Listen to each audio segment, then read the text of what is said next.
Bliža se čas birme, uradno je to sicer eden od krščanskih zakramentov, ampak birmanci, nadobudni najstniki, jo vidijo predvsem kot priložnost, da od svojih botrov dobijo darila. A letos jih ne bodo dobili povsod.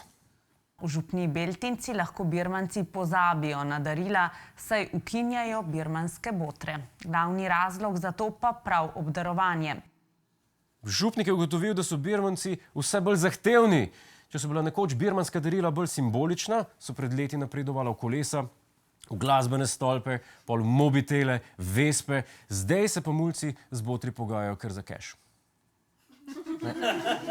Tako da so morali nekateri birmanski botri vzeti celo kredit. Ja. So pa v ozadju prepovedi poleg posvetnih tudi bolj duhovni razlogi.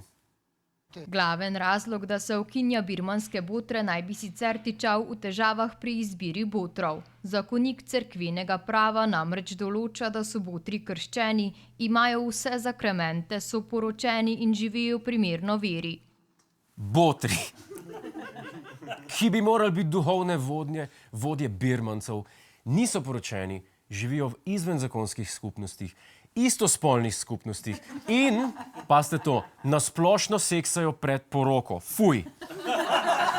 Fuj! Fuj! Torej, mladim, ki bodo prvič seksali šele kakšno leto ali dve po birmi, res ne more biti zgled.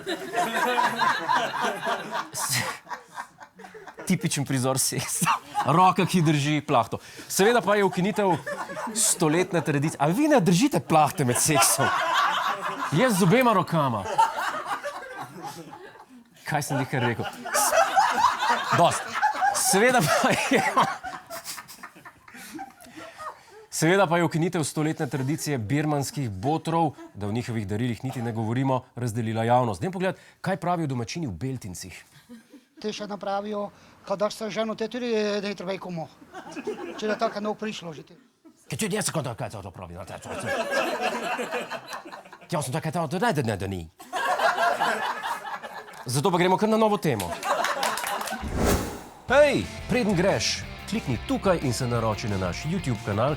Imamo pa tudi TikTok, Instagram in Facebook, tako da le urno.